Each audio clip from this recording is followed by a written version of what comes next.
Y esta noche le informamos en temas electorales que al inaugurar el seminario Construcción de la Democracia Paritaria en Internet, Libertad de Expresión y Estereotipos, el consejero presidente del INE, Lorenzo Córdoba Vianello, aseguró que es necesario atacar a la violencia política, la discriminación, las expresiones sexistas, los prejuicios y los estereotipos de género en las redes sociales y en la web, para así contribuir a la construcción de una sociedad y de una democracia paritaria en la era digital.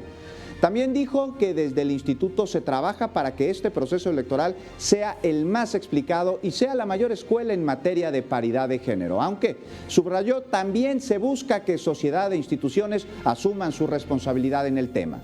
Por su parte, el magistrado de la Sala Superior del Tribunal Electoral del Poder Judicial de la Federación, Felipe de la Mata, invitó a seguir trabajando en la construcción de un México incluyente en lo virtual y en lo real, un México que garantice a todas las personas las condiciones necesarias para el ejercicio pleno de los derechos, en particular